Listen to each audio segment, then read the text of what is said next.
Students बहुत बहुत स्वागत करता हूँ आपके मेरे यूट्यूब चैनल आर के लर्निंग पॉइंट पर।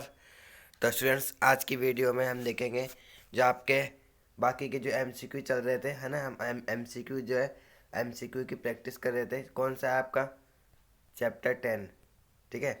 जो आपका प्रकाश का परावर्तन और अपवर्तन वाला चैप्टर है, उसके हम एमसीक्यू कर रहे थे, ठीक है। हमने यहाँ पर 25 तक देख लिया था। आज हम जो बाकी के आपके एमसीक्यू है उनके प्रैक्टिस करेंगे बिल्कुल अच्छी तरह, ठीक है। ठीक है, तो चलिए स्टार्ट करते हैं वीडियो को। तो फर्स्ट क्वेश्चन क्या है, किस लेंस के द्वारा सिर्फ काल्पनिक प्रतिबिंब बनता है ना। किस लेंस के द्वारा बनता है। तो यहाँ पे आपका राइट आंसर कौन सा हो जाएगा। यहाँ पे आपका राइट आंसर हो जाएगा अवतल द्वारा। अवतल लेंस द्वारा जो है हमेशा काल्पनिक प्रतिबिंब बनता है, ठीक है। फिर चलते हैं अगले क्वेश्चन की तरफ, ठीक है। तो स्टूडेंट्स, यहाँ पे जो है आज बाकी के सारे क्वेश्चन जो है अपन इसी वीडियो में सॉल्व करेंगे ना। और साथ में लास्ट में मैं आपको ये भी बताऊंगा जो लॉन्ग क्वेश्चन है उनको भी, ठीक है। बहुत ही इंपॉर्टेंट आप यहाँ पे मैं क्वेश्चन बताऊंगा आपको, उनको एंड तक जरूर देखिएगा वीडियो को। 26 क्या बोल रहा है, परावर्तन के नियम से निर्धारित होता है। क्या होता है निर्धारित, कि जो आपतन कोण है वो परावर्तन कोण के बराबर होता है। जो परावर्तन कोण है वो अपवर्तन कोण के बराबर होता है। और जो आपतन कोण है विचलन कोण के बराबर होता है ना। तो इसका कौन सा राइट आंसर होएगा इसका। इसमें जो है आपतन कोण, यहाँ पे ये बी वाला, परावर्तन कोण बराबर होता है अपवर्तन कोण के, ठीक है। अपवर्तन कोण के बराबर होता है परावर्तन कोण। बी वाला राइट आंसर हो जाएगा इसका, ठीक है। फिर चलते हैं अगले क्वेश्चन की तरफ। काल्पनिक प्रतिबिंब बनता है। काल्पनिक प्रतिबिंब बनता है, कैसा बनता है। हमेशा वो सीधा बनता है, उल्टा बनता है, दोनों, या कोई नहीं। तो ज़्यादातर आपने देखा होगा कि जो काल्पनिक प्रतिबिंब, यानी इसका मतलब है आभासी, ठीक है। आभासी से आपको याद आ जाएगा जो प्रतिबिंब बनता है वो आभासी व सीधा बनता है। तो इसका राइट आंसर कौन सा हो जाएगा यहाँ पर, ये वाला, ठीक है। काल्पनिक व सीधा बनता है। चलते हैं अगले क्वेश्चन की तरफ। लेंस में मुख्य फोकस की संख्या कितनी होती है। तो लेंस में मुख्य फोकस की संख्या कितनी होती है यहाँ पर। तो इसका आएगा आपका राइट आंसर दो होती है ना लेंस में। जो यहाँ पे बीच में लेंस होता है ना, फिर यहाँ पे जो है तो ये यहाँ पे F2 होता है, यहाँ पे F1 होता है ना। तो दो जो है इसकी लेंस में मुख्य फोकस की संख्या है। फिर चलते हैं अगले क्वेश्चन की तरफ। तो सर्च लाइट का परावर्तक सतह होता है। जो सर्च लाइट का परावर्तक सतह होता है, कैसा होता है सर्च लाइट का परावर्तक सतह। जो सर्च लाइट होती है ना, कह सकते हो आप टॉर्च कह सकते हो, उसका जो परावर्तक सतह वह अवतल होता है, ठीक है। बी वाला आपका राइट आंसर हो जाएगा इसका। फिर चलते हैं अगले क्वेश्चन की तरफ। क्वेश्चन नंबर 30 क्या है, दाढ़ी बनाने में कौन सा दर्पण प्रयुक्त होता है। तो कौन सा दर्पण जो है आपके दाढ़ी बनाने में किया जाता है, आपके पापा करते होंगे। तो इसका आपका राइट आंसर हो जाएगा कौन सा हो जाएगा इसका राइट आंसर। इसका हो जाएगा अवतल दर्पण, ठीक है। अवतल दर्पण जो है यहाँ पर दाढ़ी बनाने में यूज लिया जाता है, ठीक है। फिर चलते हैं अगले क्वेश्चन की तरफ। क्वेश्चन नंबर 31 क्या दे रखा है, एक उत्तल लेंस की क्षमता 1 डायोप्टर है तो उस लेंस की फोकस दूरी है कितनी होगी। फोकस दूरी यहाँ पे 1 डायोप्टर, ठीक है। डायोप्टर यानी डी, ये जो है लेंस की क्षमता का मात्रक होता है 1 डायोप्टर, है ना। तो यहाँ पे हम देखेंगे इसका आंसर। तो इसका आंसर आपका हो जाएगा यहाँ पर कौन सा हो जाएगा, ये +100 सेंटीमीटर। कैसे होया, जो अपन आपका जो ये वाला जो फॉर्मूला होता है 1/f होता है ना। तो इसमें जो है यहाँ पे डी का मान दे रखा है यानी 1, ठीक है। तो ये ज्ञात करनी है अपन को। यहाँ पे जो है मेरे पास फोकस दूरी नहीं दे रखी, तो यहाँ पे अपन f लिख देंगे ऐसे कैसे, ठीक है। फिर यहाँ पर क्या हुआ, 1 मिनट। तो स्टूडेंट्स, यहाँ पर जो आपका फॉर्मूला क्या होता है, यहाँ पर P बराबर 1/f। यहाँ पे P का मान दिया हुआ है अपन को 1 डायोप्टर, यानी 1 बराबर 1/f। तो इसमें हम जो है इसको सरल करेंगे, ठीक है। इसको इससे गुणा कर देंगे तो यहाँ पे आ जाएगा F बराबर 1। ठीक है, F बराबर 1 मीटर आएगा यहाँ पे। ठीक है, फोकस दूरी जो हमेशा मीटर में होती है। ठीक है, और यहाँ पे जो है उत्तल लेंस है तो इसलिए प्लस में आएगी ये। ठीक है, तो यहाँ पर जो है यहाँ पे ऑप्शन में दे रखा है अपन को सेंटीमीटर। तो अगर मीटर को हम जो है सेंटीमीटर में बदलेंगे 1 मीटर को, तो यहाँ पे आ जाएगा 100 सेंटीमीटर।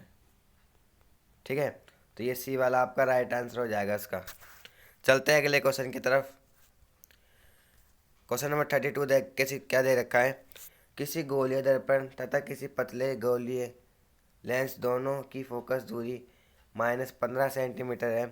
दर्पण तथा लेंस संभवत है, तो इसमें क्या आएगा आपका राइट आंसर। यहाँ पे जो है यहाँ पे गोली दर्पण और किसी पतले गोली लेंस, यानी हमें बता नहीं रखा कि कौन सा जो है दर्पण है। यहाँ पर फोकस दूरियाँ दोनों जो है माइनस में है। दर्पण तथा लेंस संभवत है, यहाँ पर जो है यहाँ पे आपने देखा होगा जो फोकस दूरी है वो जो अवतल की होती है हमेशा माइनस में। ठीक है, लेंस में और दर्पण में। तो इसका आपका राइट आंसर होगा दोनों अवतल। ठीक है, ए वाला आपका राइट आंसर हो जाएगा इसका। फिर चलते हैं अगले क्वेश्चन की तरफ। प्रकाश के अपवर्तन के कितने नियम है। प्रकाश के अपवर्तन के कितने नियम है यहाँ पर, तो यहाँ पे 2 नियम है। ठीक है, 2 नियम है प्रकाश के अपवर्तन के। कौन कौन से नियम है, ठीक है, वो मैंने आपको पहली वाली वीडियो में बता रखा है। ठीक है, अगर वो वीडियो नहीं देखी तो आपने वो वीडियो भी जाके देखिएगा। किसी माध्यम के अपवर्तनांक का मान होता है, क्या होता है, अपवर्तनांक का यहाँ पर होता है साइन, क्या होगा, यहाँ पे आ जाएगा साइन आई बट्टे साइन आर, ये वाला ए वाला आपका राइट आंसर हो जाएगा इसमें। ठीक है, फिर चलते हैं क्वेश्चन नंबर 35 की तरफ। एक उत्तल लेंस होता है, क्या होता है, सभी जगह समान मोटाई का, बीच की अपेक्षा किनारों पर मोटा, किनारों की अपेक्षा बीच में मोटा। कैसा होता है उत्तल लेंस, आपने देखा होगा यहाँ पर जो है इस प्रकार का होता है उत्तल लेंस। ठीक है, तो ये क्या, ये बीच में से यहाँ से मोटा है ना, तो इसका आ जाएगा ये वाला सी वाला राइट आंसर। ठीक है, सी वाला राइट आंसर आ गया।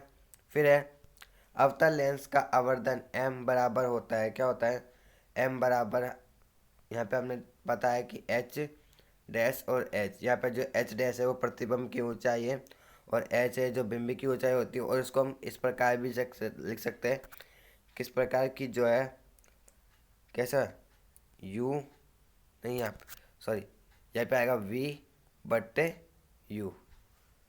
ठीक है, क्या आएगा v बट्टे u। इस प्रकार भी हम जो है इसका राइट आंसर हो जाएगा यहाँ पर टी वाला v बट्टे u। फिर चलते हैं गोलीय दर्पण में फोकस स्थानांतर एवं प्रकर्ता त्रिज्या के बीच संबंध है। क्या संबंध है यहाँ पर, पहले भी हमने देखा था ये वाला सूत्र। ठीक है, यहाँ पे r बराबर 2f ये सूत्र होता है। ठीक है, तो ये संबंध है इनके बीच में। यहाँ पे फर्स्ट वाला आपका राइट आंसर हो जाएगा ये वाला। ठीक है, फिर चलते हैं अगले क्वेश्चन की तरफ। तो अगला क्वेश्चन क्या है, सोलार कूलर में प्रयोग किया जाता है, क्या किया जाता है सोलार कूलर में प्रयोग, अवतल दर्पण का, है ना, अवतल दर्पण का, उत्तल दर्पण का, समतल दर्पण का, उत्तल तथा अवतल दर्पण दर्पण का। ठीक है, तो सोलार कूलर आपने देखे नहीं होंगे, है ना, अगर आपने देखे हैं तो मुझे कमेंट करके जरूर बताइएगा। सोलार कूलर, तो उसमें जो दर्पण का यूज़ होता है वो होता है अवतल दर्पण का। ठीक है, ए वाला जो है इसका राइट आंसर हो जाएगा अवतल दर्पण का। फिर चलते हैं क्वेश्चन नंबर 39 की तरफ।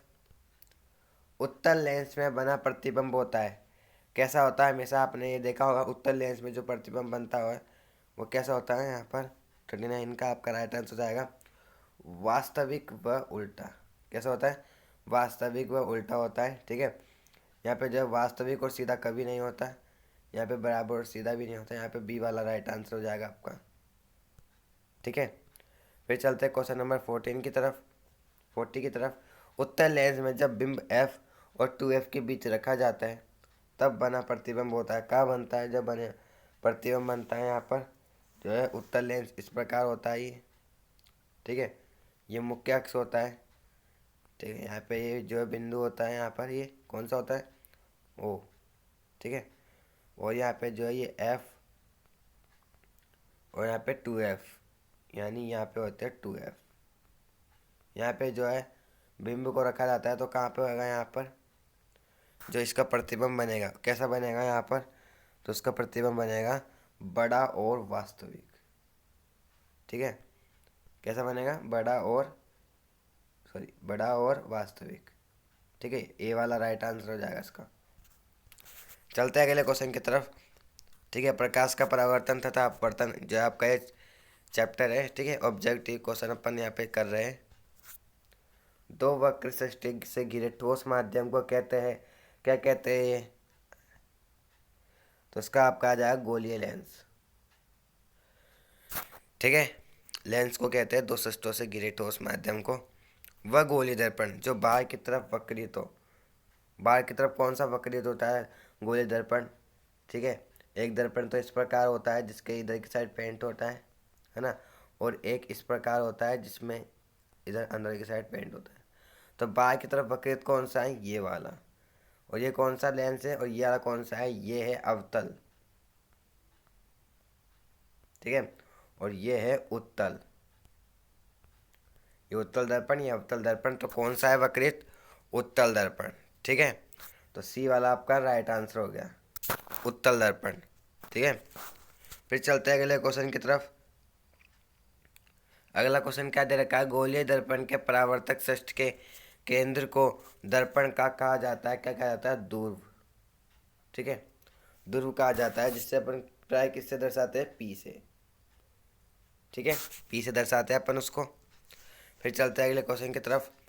किसी लेंस द्वारा उत्पन्न आवर्धन का एसआई मात्रक क्या है, एसआई मात्रक। ठीक है, आवर्धन का एसआई मात्रक, तो इसका राइट आंसर हो जाएगा आपका कौन सा हो जाएगा, इसमें क्या लगता है आपको इसका आंसर। तो यहाँ पे जो है आवर्धन का कोई मात्रक ही नहीं होता, ये कैसा होता है, मात्रक विहीन। ठीक है, इसका कोई मात्रक नहीं होता, तो ये मात्रक विहीन होता है। तो ये वाला इसका राइट आंसर हो गया। ठीक है, डी वाला। फिर चलते हैं क्वेश्चन नंबर 45 की तरफ।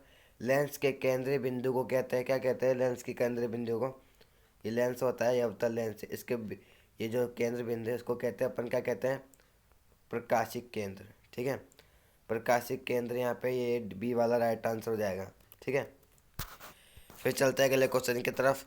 किसी शब्दकोश में पाए गए छोटे अक्षरों को पढ़ते समय आप निम्न में से कौन सा लेंस पसंद करेंगे।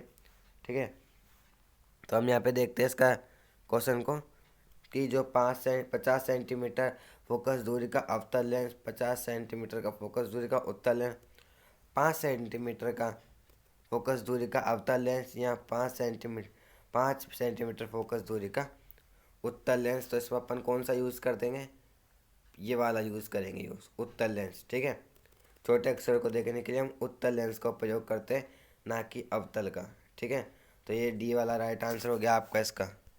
ठीक है, फिर चलते हैं 47 की तरफ। इनमें से कौन सा दर्पण का सूत्र है, दर्पण का सूत्र क्या होता है, 1/F बराबर 1/V प्लस 1/U, ये होता है दर्पण का सूत्र।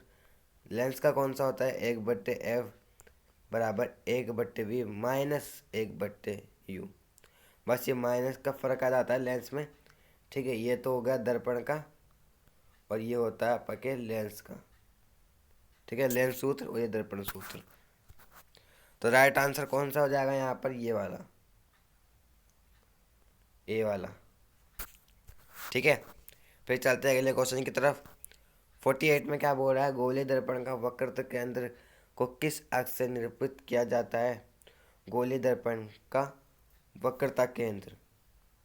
ठीक है, तो इसका आपका कौन सा हो जाएगा राइट आंसर, वक्रता केंद्र किससे दर्शाते हैं, प्राय हम सी से दर्शाते हैं। ठीक है, सी से दर्शाते हैं। चलते हैं अगले क्वेश्चन की तरफ। निर्वात में प्रकाश की छाल है, प्रकाश की चाल है। ठीक है, यहाँ पे चाल आएगा, प्रकाश की चाल क्या है, तो यहाँ पे आ जाएगा कौन सा, 3 × 10⁸ मीटर से, यानी 3 लाख यहाँ पे आ जाएगा 3, यहाँ पे अगर किलोमीटर में करें तो 3 लाख किलोमीटर प्रति सेकंड। ठीक है, इस प्रकार जो है प्रकाश की चाल होती है। हमारा जो लास्ट क्वेश्चन है 50 वाला, दंत विशेषज्ञ मरीजों के दांतों का बड़ा प्रतिबिंब देखने के लिए किस दर्पण का उपयोग करते हैं? किस दर्पण का उपयोग करते हैं यहाँ पर? वो जो है यहाँ पर अवतल दर्पण का उपयोग करते हैं। कौन से? अवतल दर्पण का उपयोग करते हैं यहाँ पर। ठीक है, तो यहाँ पर जो हमारे 50 क्वेश्चन यहाँ पे कंप्लीट होते हैं, और जैसा कि मैंने कहा था कि मैं आपको लॉन्ग क्वेश्चन भी बताऊंगा, तो चलिए अब लॉन्ग क्वेश्चन को देख लेते हैं। तो स्टूडेंट्स, यहाँ पर आपको सामने स्क्रीन पे कुछ क्वेश्चन दिख रहे होंगे। ठीक है, इन क्वेश्चन का चाहो तो आप स्क्रीन शॉट ले सकते हो। ठीक है, बहुत ही इंपॉर्टेंट आपके क्वेश्चन है। ठीक है, ये जो है आपके मिक्स क्वेश्चन है। ठीक है, आप इनका चाहो तो स्क्रीनशॉट ले सकते हो, और मैं पक्का कह सकता हूँ कि आपके साइंस में इस बार जो है बहुत अच्छे मार्क्स आएंगे आपको। ठीक है, एक भी क्वेश्चन जो आपका छूटेगा नहीं। ठीक है, बहुत ही ये जो है इंपॉर्टेंट क्वेश्चन है। मेरे पास ऐसे बहुत सारे क्वेश्चन हैं, तो इसलिए मैं बोल रहा हूँ आपको कि आप चैनल को सब्सक्राइब कर लीजिए। ठीक है, अब जो मेरी हर वीडियो में आएगी, उस हर वीडियो में मैं जो है थोड़े थोड़े कर कर जो आपके सारे पर्सन दिखा दूंगा। ठीक है, सभी क्वेश्चन बताऊंगा मैं आपको। ठीक है, तो मिलते हैं अब अगली वीडियो में। तब तक के लिए धन्यवाद, थैंक यू।